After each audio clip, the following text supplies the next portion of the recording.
நீங்கள் பார்க்குற லைட்டு, ஃபோனுக்கு வர்ற சிக்னல், உங்கள் பாடி வெளிவிடுற ஹீட்டு, சூரியனிலிருந்து வர யூவி ரேஸ், அப்புறம் எக்ஸ்ரேஸ், அப்புறம் ஆட்டம் பாம்பிலிருந்து வெளிவர ரேடியேஷன், இது எல்லாமே ஒரே மாதிரி இருக்கு. சில நேரம் இருக்கதே வேற மாதிரி இருக்கு.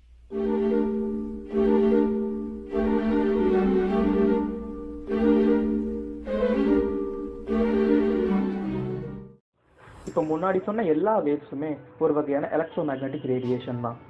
இப்போ ஒரு மேக்னெட் இருக்குன்னு வச்சுக்கோங்களேன், அது பக்கத்தில் ஒரு குறிப்பிட்ட தூரம் இன்னொரு மேக்னெட்டை கொண்டு வந்தால் மட்டும்தான் இந்த மேக்னெட்டால் அதை அட்ராக்டோ ரிப்பலோ பண்ண முடியும் இல்லைங்களா?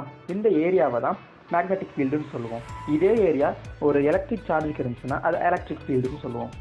இப்போ இதில் ஈங்கிறது எலக்ட்ரிக் ஃபீல்டையும் பின்றது மேக்னெட்டிக் ஃபீல்டையும் குறிக்குதுன்னு வச்சுக்கோங்களேன். ஈன்ற டைரக்ஷனில் இந்த எலக்ட்ரிக் ஃபீல்டு போகுதுன்னு வச்சுக்கலாம். அதுக்கு பெர்பெண்டிகுலர் டைரக்ஷனான பியில் மேக்னெட்டிக் ஃபீல்டு போகுதுன்னு வச்சுக்கலாம். இந்த electric field and magnetic field இது ரெண்டோட காம்பினேஷன் தான் எலக்ட்ரோ மேக்னெட்டிக் ரேடியேஷன். இப்போது இந்த ரெண்டோட காம்பினேஷனான ரிசல்டன்ட் வேவ் எந்த டைரக்ஷனில் போகும் அப்படின்னா இந்த ரெண்டு டைரக்ஷனுக்கும் பெர்பெண்டிகுலரான இந்த டைரக்ஷனில்.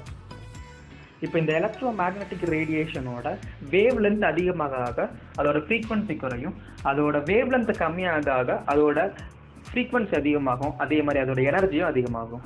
இப்போ இந்த மில்லிமீட்டர், நானோமீட்டர் இதெல்லாம் கேள்விப்பட்டிருப்போம். இதை ஒரு தடவை இமேஜின் பண்ணிட்டு வந்துடலாம்.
இந்த எலக்ட்ரோ மேக்னெட்டிக் ஸ்பெக்ட்ரத்திலேயே ரேடியோ வேவ்ஸுக்கு தான் நீளமான வேவ் லென்த் இருக்குது.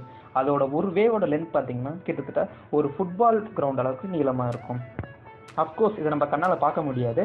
இந்த வேவ்ஸை தான் நம்ம ரேடியோஸ்லையும் டிவிலையும் செல்ஃபோன் சிக்னலாக கூட யூஸ் பண்ணுறோம். இப்போ அதே எலக்ட்ரோ மேக்னெட்டிக் வேவுக்கு வேவ் லென்த் கொஞ்சம் கம்மியாக இருந்துச்சுன்னா அதை மைக்ரோவேவ்னு சொல்லுவோம்.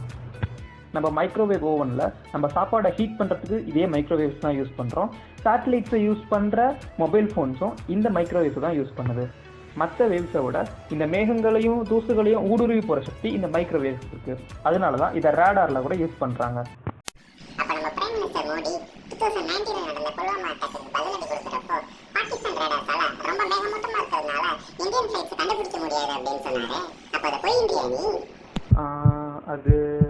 அது வந்து க்ளவுட்ஸ் ரொம்ப அதிகமாக இருந்துச்சுன்னா சம்டைம்ஸ் மைக்ரோவேவ்ஸால் ஊடுருவி போக முடியாது, அவ்வளோதான். சரி நம்ம அடுத்த டாபிக் போகலாம். இப்போ அதே எலக்ட்ரோ மேக்னெட்டிக் வேவ்க்கு இன்னும் கொஞ்சம் வேவ் லென்த் கம்மியாக இருந்துச்சுன்னா அதான் இன்ஃப்ராரெட் ரேஸ்ன்னு சொல்கிறோம். நீங்கள் தினம் டிவியில் சேனல் மாற்றுறதுக்கு யூஸ் பண்ணுற ரிமோட்டில் கூட இந்த இன்ஃப்ராரெட் ரேஸ் தான் யூஸ் பண்ணுறாங்க. ஆனால் இதை நியர் இன்ஃப்ராரெட்னு சொல்லுவாங்க. அதே இது தினம் உங்கள் பாடி வெளிவிடுற ஹீட்டும் ஒரு விதமான இன்ஃப்ராரெட் ரேடியேஷன் தான். ஆனால் இதை நம்ம கண்ணால் பார்க்க முடியாது. இதை ஃபார் இன்ஃப்ராரெட் ரேஸ்ன்னு சொல்லுவாங்க. சூரியன் வெளிவிடுற ஹீட்டு கூட ஒரு விதமான தெர்மல் இன்ஃப்ராரெட் ரேஸ் தான். அதை ஃபார் இன்ஃப்ராரெட் ரேஸ்ன்னு கூட சொல்லுவாங்க. இப்போ இதோட வேவ்ஸ் இன்னும் கொஞ்சம் கம்மியாக இருந்துச்சுன்னா இந்த வேவ்ஸ் எல்லாமே நம்ம விசிபிள் ரீஜியனுக்குள்ளே வரும். அதாவது நீங்கள் கண்ணில் பார்க்குற எல்லா லைட்டுமே இந்த விசிபிள் ரீஜியனுக்குள்ளே தான் இருக்கும். யூஸ்வலாக விப்ஜிஆர்னு சொல்கிற violet, indigo, blue, green, yellow, orange and red இது எல்லாமே அதோட டிக்ரீசிங் வேவ் லென்த்தில் வரிசையாக இருக்கும். இப்போது இதே எலக்ட்ரோ மேக்னெட்டிக் வேவ்ஸ்க்கு இன்னும் கொஞ்சம் வேவ் லென்த் குறைஞ்சிச்சு அப்படின்னா அதை அல்ட்ரா வயலட் ரேஸ்ன்னு சொல்லுவோம். இப்போ இதில் இன்னொரு விஷயம் கவனிச்சிங்கன்னா நம்ம விசிபிள் ஸ்பெக்ட்ரமில் நம்மளோட ரெட் லைட்டோட வேவ் லென்த் பார்த்தீங்கன்னா இன்ஃப்ராரெட் ரேஸுக்கு பக்கத்தில் இருக்கும். நம்ம விப்ஜிஆரில் கடைசி இருக்கிற வியோட வயலட் ரேஸோட வேவ் லென்த் பார்த்தீங்கன்னா நம்ம அல்ட்ரா வயலட் ரேஸ்க்கு பக்கத்துலேயே இருக்கும். நம்ம சூரியன்லேருந்து வர்ற அல்ட்ரா வயலட் ரேஸ்லேருந்து நம்ம ஓசோன் படலம் நம்மளை பாதுகாக்குதுன்னு சொல்லுவாங்களே, அதே அல்ட்ரா வயலட் ரேஸ் தாங்க. இப்போ முன்னாடி பார்த்த எல்லா ரேஸுக்குமே ஒரு குறிப்பிட்ட அளவு வேவ் லென்த் அதிகம் தாங்க. அப்போ இது எல்லாத்துக்குமே எனர்ஜியும் கம்மி, ஃப்ரீக்வன்சியும் கம்மி.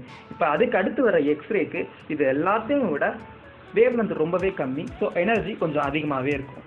அதனால தான் எக்ஸ்ரேஸ் எல்லாம் பாடி ஸ்கேன்ஸில் யூஸ் பண்ணுவாங்க.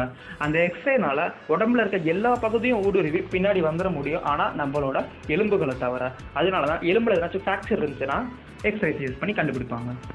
இந்த எலக்ட்ரோ மேக்னட்டிக் ஸ்பெக்ட்ரத்திலேயே இருக்கிறதுலே ரொம்ப ரொம்ப கம்மியான வேவ்லென்த் இருந்து பயங்கரமான எனர்ஜி இருக்கிறது கேமா வேவ்ஸுக்கு தாங்க. ரொம்பவே ஆபத்தான வேவ். இது ஏன் அப்படி ரொம்ப ஆபத்தான வேவ்னு சொல்கிறேன்னா, நம்ம ஹிரோஷிமா நாகசாகிலாம் ஆட்டம் பாம் போட்டாங்க தெரியுமா, அப்போது அந்த நியூக்ளியஸ்லேருந்து வெளிவந்த ரேடியேஷன் தான் இந்த கேமா ரேடியேஷன். இது இந்த உலகத்தை எல்லா பொருளுமே தொலைச்சிட்டு போய்கிட்டே இருக்கும். ரஷ்யாவில் செர்னோபைல்ங்கிற ஒரு இடத்துல இருந்த நியூக்ளியர் பவர் பிளான்ட் வெடிச்சப்போ அதோட ரேடியேஷன் எவ்வளோ இருந்துச்சு, அதோட எஃபெக்ட்ஸ் என்ன, அதனால மக்கள்லாம் எப்படி பாதிக்கப்பட்டாங்கன்னு ஒரு சீரீஸே இருக்கு. டைம் இருந்தால் பாருங்க, அப்போ புரியும் இந்த கேமா ரேடியேஷன் ஏன் அவ்வளோ ஆபத்தானது அப்படின்ட்டு. உடம்புல இருக்க எல்லா செல்ஸையுமே துளைக்கக்கூடிய சக்தி இதுக்கு இருக்கு.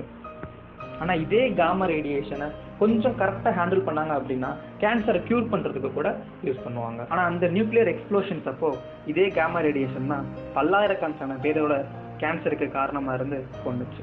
இப்படி எலக்ட்ரோ மேக்னட்டிக் ஸ்பெக்ட்ரத்தை பற்றி டிஸ்கஸ் பண்ணுறதுனா பண்ணிக்கிட்டே போகலாங்க. இப்போ எங்க வீட்டுல கரண்ட் இல்ல, என் போன்ல ஃபுல் டவர் இருக்கு. இப்போ நீ என்ன பண்ற, என் போனுக்கு ஸ்பீடா வர்ற ரேடியோவெல்லாம் அப்படியே நிப்பாட்டி அதோட வேவ்லென்த்தை சுருக்கி அதை லைட் மாத்தி எனக்கு அனுப்புற. இப்ப என்ன பண்ற, உனக்கு தெரிஞ்ச டாக்டர் யாரை கூட்டு வந்து 2 கடி புடிங்க லைட்டை தொடச்சு விட்டு மாட்டி விடுற. இது அது இல்ல. ஐயோ தள்ளுகிறா தள்ளுகிறா. வாயிலா ஜீவன் பூரா வஞ்ச வச்சு பழி வாங்க ஆரம்பிச்சிட்டா. நான் எங்க போவேன், எங்கிட்டு போவேன், எனக்கு ஒண்ணுமே புரியலையே. மஞ்சு மஞ்சா பிடிச்சு போட்டிருக்கு. குதிச்சிடுறா புலட்டு பாதி. ஆறாம் தண்ணிக்குள்ள குதிக்கிறவன் அந்த குளத்துக்குள்ள முதல்ல கிடக்கல. முதலையா எங்க முதலை